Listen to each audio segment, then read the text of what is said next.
Data protection and privacy teams are under more pressure than ever with new laws, AI oversight, data breaches, and the constant expectation to do more with fewer resources. That's why TrustArc built a modern privacy and data protection management platform powered by Arc Intelligence. It unifies your tools, automates the work that slows you down, and surfaces what matters most right when you need it. From guided quick actions to our intelligent assistant, Ask Arc, you get credible, contextual answers backed by expert research, not generic AI guesses. Finally, privacy that works the way privacy pros work. Learn how TrustArc helps teams move faster with confidence at trustarc.com/serious-privacy. That's trustarc.com/serious-privacy.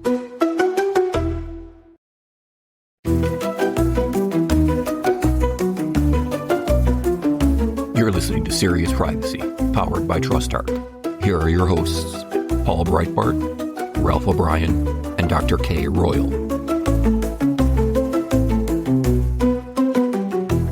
Hello and welcome to A Week in Privacy with our good friend Paul Breitbart being away this week. You are subject to the verbal delights of Kay Royal and Ralph O'Brien, and this week we're going to have a bit of a discussion about the way technology firms and regulators interact. And also we've got a bit of a roundup of the week in privacy, including a couple of US decisions that you might find interesting. So until then, my name is Ralph O'Brien. And I'm still Kay Royal, and welcome to Serious Privacy. So it's going to be a fun little week this week. We don't have Paul here to make us behave, so this could get really wild and crazy. Or it could just be very superficial and we're just going to go with it. Let's see. Unexpected question. Ice cream cone or cup? Ice cream cone or cup? I guess cone. I don't think I've ever had ice cream in a cup. So there we go. Mine's going to definitely be a cup because I can't eat most of the cones. So I typically get a cup. I was thinking as I asked him, what about waffle bowls? You can get the little cone bowls that they're like a mix of both of them. I still can't have those, but there we go. All right. That was an easy breezy question. It was, wasn't it? There was a story that you shared that I wanted to pull up, and this is about the lead guy, not the lead guy, but the guy at the ICO that is now been hired by TikTok. Yes, Stephen Bonner is the guy, and it actually made the record this week.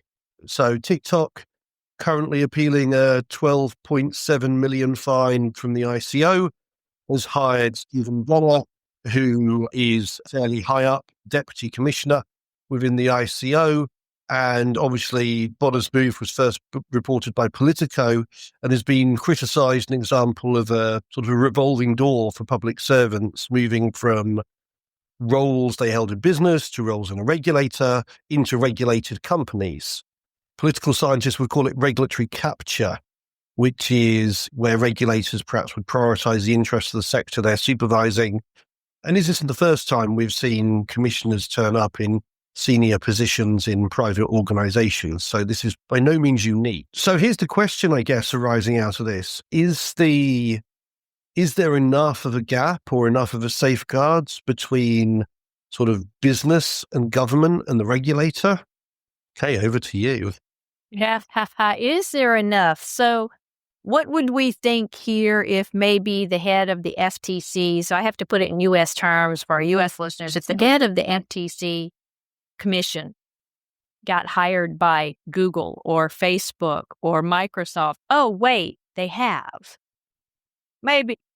So clearly this has happened before, but it seems that Mr. Bonner was very much outspoken against TikTok. And there's the old saying, keep your friends close, but your enemies closer. True enough. So maybe if you're really serious about your privacy game, you want to hire the referee that made all the calls against you. I don't know. I think it can be done. Clearly it can be done. We've seen other regulators go in-house. So clearly it can be done. So are they doing it because he was with the ICO, because he was outspoken, and they really want him at the helm making the right decisions for them? Or what? I mean, they'd have to entice them, right, with something really sexy, a lot of money, some sexy topics, some good perks. This is interesting because, let's face it, the public sector cannot pay as much as Google or Microsoft or Meta can. No. it's fairly well known that you start your career in the public sector, who will invest all the training in you, and then move to the private sector, who will throw money at you, and then go back and retire in the public sector after to get a nice pension. Right? That's not a bad career option. So there's rhyme or reason. And if you really care about privacy, making this move could be seen as probably the biggest challenge in someone's career. Can we make TikTok compliant with data protection and privacy? Can we? Can anybody?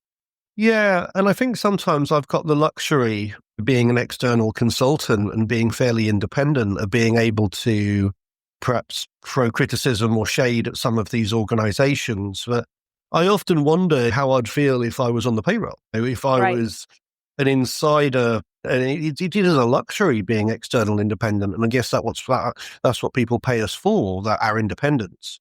But at the same time, if you are internal, you are on the payroll, can you make changes internally? I think we had a good friend Aklesh on a couple of weeks ago who was talking about trying to make changes within a large ad tech organization. Yeah. It's challenging. It is challenging, yeah. In the UK, we actually had an amendment put into the Data Use and Access Bill that's just been passed by a lady called Baroness Jones of Whitchurch that would have actually precluded any ICO staff from joining businesses that were subject to enforcement action. But that was thrown out. It was one of the things that were thrown out, where the Labour Party actually scrapped the proposal once in government. So it's interesting that that sort of integrity check has actually been thrown out of the law that was eventually passed. But I think some of it comes down to personal integrity. Stephen Bonner himself has always come across as a fairly affable gentleman to me. And I'm sure that contractually he's got a statutory duty of confidentiality. Yep. And you can keep those walls up. It's the same thing that attorneys face when they go from one law firm to another, or they take on certain clients and there's a conflict. They have to build that wall so the knowledge isn't shared. But you can't get rid of what he knows. No, that's true. That's true. And why do you buy someone? Because they're the summary of their skills and experiences. And I guess who better to have on your staff than a regulator? Actually, at the time the GDPR came in, I happen to know that SEO staff was actually decimated. Oh. Because businesses wanted somebody with data protection experience. Where do you get that? Regulators. Yeah. Yeah, agreed. I know years ago, more years than I care to remember, let's just put a few more years on that, I was asked to apply for a job and they wanted someone that had 25 years of privacy experience. I'm like, there's no one that has 25 years of privacy experience, except maybe someone that worked for the federal government with the Privacy Act. So there's a very limited pool of people from which to pull. Yeah, I would agree. Yeah, I guess I'm lucky in that I started in this in 98. So what does that make that? That's almost, it's almost coming up for 30 years now. Yeah. 25. But yeah, it always amused me when I saw job adverts that said, you need 10 years of experience of the GDPR, when like the GDPR had like only just come in. And you're like, how do you have that many years of experience with GDPR? Oh, wait, I forgot my time travel record. That's the one that I need. Let's go back and ask for people that have 10 years of experience with Safe Harbor or Privacy Shield, because yeah, well, indeed. Let's leave that alone. But it is interesting, right? Because so I think, can he do it without there being a conflict? Yes, I do believe he can. And I think ethical people with integrity have the ability to make sure that they're not carrying over anything controversial from one to the other. And two, you can't blame a company who's been in trouble with privacy regulators years now from wanting to hire someone that has real experience. I think all those things are true, and it's one of those sort of perverse incentives things. It's up to the individual to oversee their own ethical behavior as such, and make sure they comply to the contracts to which they're bound. But I'm guessing there are some fairly strong sort of perverse incentives for individuals not to. I just know years ago I said that I would not go to work for a very controversial large American company because I wouldn't want to put my law license in jeopardy based on what this company was doing. And to this day, I've never been tempted to apply to that particular company, but they do have some really sexy positions open that makes you want to go, And then someone that I really respect, couple of people that I really respect started working for them. And I'm like, how do you do it? They're like, it's the challenge plus they pay out the wazoo. and you'll never be in a position where you have a bigger challenge than this. So if you're really looking for that soul deep, satisfying challenge on a job, I suppose it would give it. Yeah, it would certainly be a challenge. It would certainly, how do I put it? It would certainly be an ethical challenge. Push you. Yeah. Yeah. Yeah, it would certainly be an ethical challenge. I always wonder, and then again, I have tried to be recruited for a couple of roles within large tech companies, and I've always thought, how could I? It's a real crossing your palm with silver. But then again, on the flip side, where else can you make the changes? Yeah. Where else can you influence it? It's easier to influence from the inside than out. Yeah. Agreed. And I think all of us have been approached by companies that compete with TrustArc, given all of our long history with TrustArc and TrustArc's long history in the field. So I think all of us, Paul included, have been approached by companies there. And whereas we might entertain approaches by some of them, there are some of them we would not. It just would be too big of a drain on our personal ethics to be able to consider some of them. And no, I'm not going to name names, so y'all shush.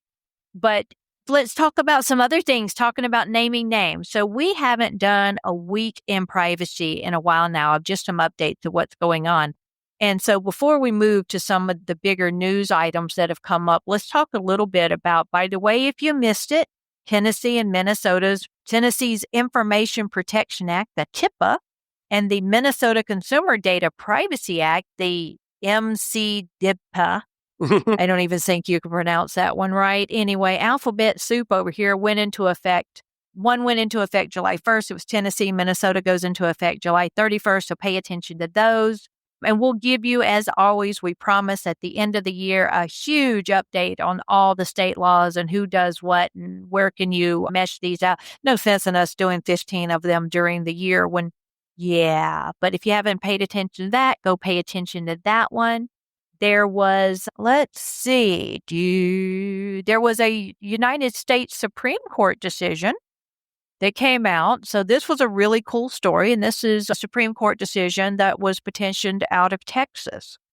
As y'all know, Texas has been very active in privacy law, even though not necessarily the Texas Privacy Act, on other laws that are in place. And this one was really interesting because this is basically a porno site.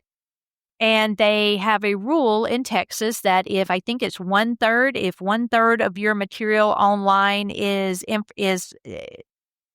subject matter that is considered harmful to minors, they have to implement age verification systems. And this is not, I'm 18, what is 3 times 5, which is stupid. I mean, if y'all said 14, you're wrong. The law requires robust method, acquiring your government-issued identification using third-party verification platforms, which, by the way, the FTC has rejected time after time for COPPA, or even biometric data like facial recognition scans. So the United States Supreme Court upheld this law. Now, the argument was that it violated their First Amendment right to free speech. They have the right to go watch whatever they want as long as what they're watching is legal. Guess what? The Supreme Court, probably quite appropriately, said, no, this is like giving your ID when you're going into a store and you're buying alcohol, or giving it at a bar. They're verifying who you are. That's in person. This is online, but it no more infringes your free speech rights to go into a strip club than it does to join a strip club online. Therefore, they're allowed to check your ID verification. Now, this is interesting. Let me hear it, Ralph. Tell me what you got. There is a big difference between flashing your ID physically, that somebody looks at and goes, yes, that's ID, and it goes back in your pocket, to somebody submitting ID online that then gets kept by the organization, and perhaps what you're watching or looking at being tracked back to that ID. But I mean, at places where I work where they keep ID on file, I typically recommend that you validate it, you take notes, you validate it, and then you delete it. Yeah, that's your answer, isn't it? But do we trust companies to do that? Oh, heck no. No. We've certainly seen, and we've got very similar over here in the UK. The Online Safety Act was passed, and actually a lot of adult websites I'm aware of have shut down, especially how should I put it, small mom and pop providers. Yeah. Because they don't have the resources to implement digital verification solutions. And the big ones that do, again, they're worried about people submitting ID and not wanting to then go onto their site. And so they're adopting these, as you said, biometric things where you put your face in your camera, it pushes you off to a third-party provider who estimates your age by basically looking at the wrinkles on your face. Yeah, trust me, I think I'd pass for about 80 right now. Or the other way around. If you're lucky enough to look young, that might work against you in this case.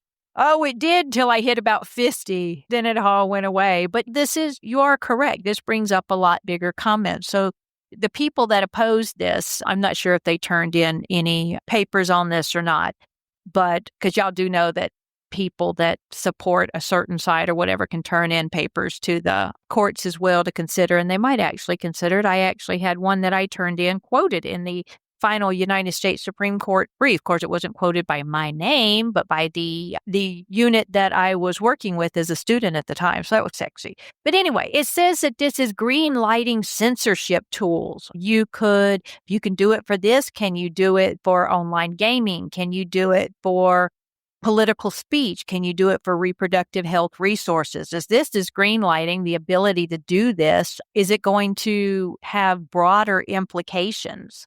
Now, one of the things that they say may fix this is the privacy preserving technologies, or as we call them, the PETs.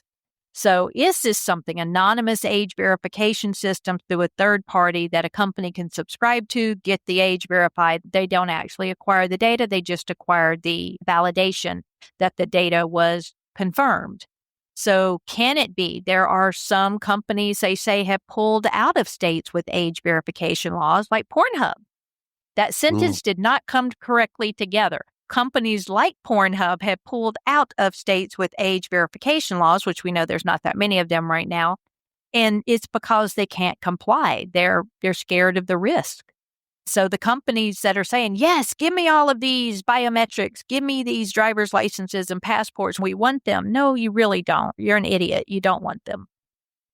Yeah, and we've seen the same in France as well. France's age verification standard over here tightened controls on access to any site with explicit images. And yeah, we saw a lot either pull out of that particular jurisdiction, or we've even seen some legal challenges going. We've even seen some legal challenges going as well. It is. And I didn't mention who the case was. The case was Free Speech Coalition versus Paxton. Calling it a landmark moment for the internet. I'm tired of landmark moments, frankly. I get a lot of landmarks that are overturned after we start relying on them, and it blows my entire legal education. But there you go. We are nothing if not able to adapt to change. Yeah, it is interesting, isn't it? And whilst we're on the subject of news, the only other thing I saw from America recently was that the 20 states suing the Trump administration after the Medicare data or Medicaid data has been given to deportation officials. Yeah, I think breach is a way word to for it. I mean, they would say they're sharing data between government agencies to more accurately target their deportation officials. You and I might call it a breach of individuals' private data. Exactly, because what they give to Medicaid, that shouldn't be used for any other purposes. And I think the Privacy Act would uphold that. So I was not surprised to see this lawsuit coming. And nowadays there's lawsuit after lawsuit, and the courts say, yes, we uphold this, or no, you can't do that. And then it seems like it goes ahead and gets done anyway, because who's going to enforce against them? So it's getting very challenging to know what import do decisions have. But there was some things that were reversed and was told you can't do this, so you have to do so. But this was the Secretary of the Department of Health and Human Services, Robert F. Kennedy Jr., ordered the release of a data set that included the private health information of people living in California, Illinois, Washington State, and Washington, D.C. to the Department of Homeland Security. Now, there is also, I believe, some laws on file that say that enforcement agencies should be able to share information. This came basically, I believe, through the Patriot Act. that because agencies weren't talking to each other. So there are some things that say talk to each other, but probably not in this manner, probably not for these purposes. Maybe for preventing terrorism, which they'll claim it is for preventing terrorism because all these people that we're deporting and throwing into camps are not actual American citizens that have been living here their whole lives, and they actually have done nothing more than say Trump's an idiot. Sorry, that was not an actual quote, but that's what we're hearing is that people are being arrested and deported because they're speaking out against the current administration, but yet they're American citizens or they have no other ties to any type of terrorist organizations. Now, are we hearing about all the ones that do? We're not. I'm sure that they're more effective against the ones that really are a problem. Again, we saw something very similar when the UK passed its Data Protection Act 2018. There was an immigration exemption in there that basically said, why don't we strip the rights of immigrants who come into this country? They don't need data protection rights, surely. No. And that got challenged and taken to court and was struck out. The Liberty, I think it was, Liberty 1, these are human rights laws, not citizens' rights laws, which I know is different in America. I know it's different in America. American legal system focuses on US citizens, but over here in Europe, it's very much one of human rights, not citizen rights. A lot of things that we do over here are human rights. We offer benefits to people that are not American citizens. We take care of people. There's a lot that we do here, human rights. But you're right. This basically said for however many years, 50, 60, 80, 100 years, we've been doing X, and now all of a sudden we're going to do Y. We say that health data is confidential and shouldn't be shared, and now we're sharing it all over the place. So this is a bit concerning. So we'll be watching this lawsuit as it moves forward. Hopefully it will be settled out of court, but it doesn't seem like that happens very often anymore. Typically, it does go to court and someone actually has to review and make a decision, and then it gets appealed and then it moves up. So the United States Supreme Court is going to be very busy, I believe. Definitely going to be busy. I think the Trump administration is certainly going to leave its wake of court cases in its wake. But again, like you say, the court case comes a little bit after the damage has been done, sadly. Yeah, unfortunately. Yeah, looking at other things, European Commission has come out and said the AI Act is not going to be delayed. A few businesses have been asking them to delay the AI Act implementation timeline. European Commission says it's going to stay true to that timeline. Have they ever deviated from a timeline? No. We talked about that here in the U.S. when GDPR was coming live. What I would hear from most companies but they're going to delay this, right? No, the U.S. does this. The EU does not. The EU says this is going into effect, and we don't really care how much you petition us to not go into effect. It's going to go into effect, and it's going to be enforced. The U.S. is the one that tends to delay a lot of implementation. I don't think many other countries do. I've heard of, I think Brazil did a delay of some enforcement, but usually you don't hear of governments putting in an official delay on enforcement of something. Although, to be fair, sometimes they do drag their feet in the actual enforcement. They just never make a formal notice that, no, we will not enforce on this for 2 years. Yeah, there's some informal things that say a regulator is particularly new.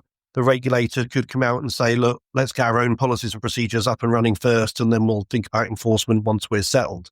That was the Brazilian situation, certainly, that they were a new regulator and still working on their internal procedures and regulatory action policy before they could go out and start enforcement, even though the law allowed them to. And I think that's the only risk I might see with the EU AI Act. Let's say the EU passes their digital simplification package, or the AI code of conduct is delayed in coming out. That might delay the sort of various AI supervision agencies around the EU to delay enforcement, but that doesn't stop the law coming into effect on those dates. Exactly. So they'll have that. So there still may be some very slow enforcement, but don't count on it, okay? I'm just warning you. Don't say, oh, Kay said it's going to be really slow, so we're good. We don't have to pay attention to the law. Go comply with the law. Make sure that you know where you fall in the law. which this DORA, the Digital Operational Resiliency Act, is being a pain in the Tukey all across Europe and the UK. Let's just be honest on that one. Are you an ICT or are you not an ICT? If you provide services, an ICT is ancillary to the services you provide. In other words, you provide something else, but you use technology to do it. You might not be an ICT provider, and therefore you can't be designated as critical or important. And people just go read the DORA, make sure you know what you're doing. And then companies are putting in, I hear from a lot of people, companies are putting in DORA provisions and not calling it DORA because the operational resiliency stuff is really good to actually have in contract. Make sure that your vendors do. But what if your vendors can't do it? So just be willing to talk to your vendors and have that conversation. And in case y'all didn't catch it, the ban on AI in the U.S. was removed from the big, beautiful bill that was in. There was a moratorium for 10 years that states couldn't pass it. Yeah, that was removed, which was really good. And I loved what I think it's Senator Blackburn, what she said about the Senate was this body has proven it cannot legislate on emerging technology. It is frustrating. We have not passed online privacy. We have not passed the No Fakes Act, the Copied Act. There are all of these pieces of legislation dealing with AI that we haven't passed. Who has passed it? Our states. Yeah, true. There we go. So I think organizations are going to have to go a long way to think about, especially ones in the EU here, because there's so many sort of digital governance laws coming out of the EU. Data Governance Act, NIS2, DORA, the GDPR. Having a combined approach to all of these new digital governance areas is going to be a focus for a lot of organizations. And of course, it can go wrong. And I've got a really good one here. Nigeria. Oh, yeah. You don't often see things from the African subcontinent, but the Nigerian Data Protection Commission, 766.2 Nigerian notes. I don't know what that would be in dollars or euros. I'd have to look that up. But a data breach, didn't comply with the Data Protection Act, claimed their data transfer and processing practices on a company called MultiChoice were patently intrusive, unfair, unnecessary, and disproportionate. Was it 762 million? 766.2 million, yeah. 766.2 million. That is going to be $500 million for the U.S. There you go. $500 million. Hold on. So, yeah, 530.59 U.S. dollars. So $500 million. No, $500,000. I can't count, people. I'm old. I am wearing glasses, but I'm staring at a computer screen. $500,000. Okay. Yeah, $500,000. Yeah, that sounds more likely. $500,000. That sounds, yeah. Yeah, this is why I always blow my budget. Yeah. So illegal cross-border transfer of personal data in there, which is really interesting. So we haven't seen a lot of cross-border penalties and coming out of Nigeria as well. And so this is actually Nigerian citizens' data being taken out by this company MultiChoice. And the amount collected was intrusive, unfair, and disproportionate. So something out of Nigeria there, which is really unusual. I've got one out of Singapore. Their data protection commissioner has launched a sandbox for AI assurance. Oh, there we go. Somewhere to go and play in a sandbox. Always nice. And one the CNIL, cookie consent guidance. So something to go and read. The CNIL are actually pretty good because they always publish it in French and English. So you don't need to go and translate it. And my good friends locally here, the ICO, have opened up a couple of consultations on the online tracking ecosystem, more consultations, but it seems to be their updated guidance and views on cutting back enforcement on consent requirements for privacy-preserving advertising. So again, this is the ICO being pro-economy, trying to make sure that they do less enforcement, if possible, for the ad tech ecosystem. So not that I ever have known them to enforce Reg 6 of PCR and e-privacy on the ad tech ecosystem anyway. So yeah, that's a kind of a bizarre bit of a consultation saying we're going to do less than we already do, which isn't a lot, if anything. Yeah, and I was looking up anything else that come to mind. Yeah, that's okay. So Canada, apparently the Supreme Court of Canada, the SCC, don't get that confused with the other SCCs, which Canada does not need SCCs with the UK or EU. I feel like there's a song coming out in this somewhere. They've issued rulings on internet privacy, but there's no specific ruling stating that VPN companies must store user metadata for 3 years.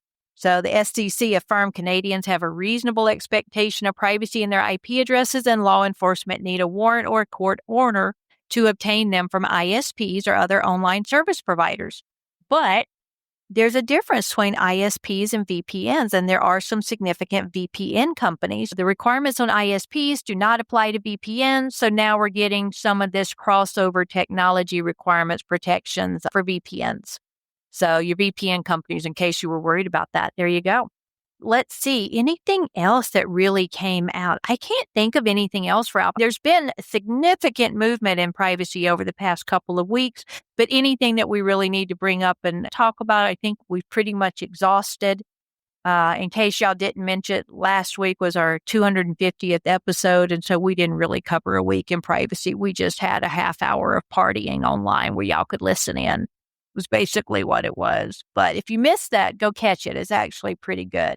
And thank you, everyone that is starting to listen to the podcast. If you're new to us, I've had several of y'all reach out and say, hey, I just started listening to your podcast and I love it. I laugh for half an hour. And when I tell my wife or my husband or my partner that I'm listening to a privacy podcast, they just laugh at me. Go, what does that even mean? So thank you, new fans. We appreciate that you are here. And with that, Ralph, I think that wraps us up. Yes, I'm just gonna say exactly the same as what Kay said, which is we do appreciate you all's time and attention. It's goodbye from me. Bye, y'all. That was Serious Privacy. This wraps up our podcast for this week. Please do share the episode with your friends and colleagues because we love to get more listeners. And join the conversation on LinkedIn or on Blue Sky. You'll find us under Serious Privacy on both platforms. You'll find Kay as Heart of Privacy, Ralph as IGR O'Brien, and myself as Europol B. Until next week, goodbye. Goodbye. Bye, y'all.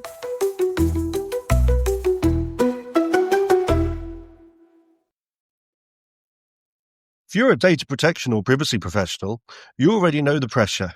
Non-stop regulatory change, AI oversight, internal demands, and the expectation to somehow stay ahead of it all. And the old patchwork of tools just isn't cutting it anymore. No, that's why TrustArc created a modern privacy management platform powered by Arc Intelligence. The TrustArc platform brings your workflows, evidence, research, tasks, and applications all together in one unified and intelligent workspace so you don't waste time digging, clicking, or context switching. With Ask Arc, your privacy assistant, you can ask plain language questions about laws, jurisdictions, or even your own program data and get credible, cited answers based on NIMBY research and more than 1,000 global laws. It's explainable, transparent, and purpose-built for data protection and privacy. So if you need to add a vendor, create a cookie banner, or start an assessment, quick actions take formally complex tasks, turn them into bite-sized guided workflows to save you time. It's a platform that thinks like you, works like you, and helps you move faster with confidence, whether you're a seasoned DPO or you're just getting started. See how modern privacy gets done. Explore Arc at trustarc.com/serious-privacy. That's trustarc.com/serious-privacy.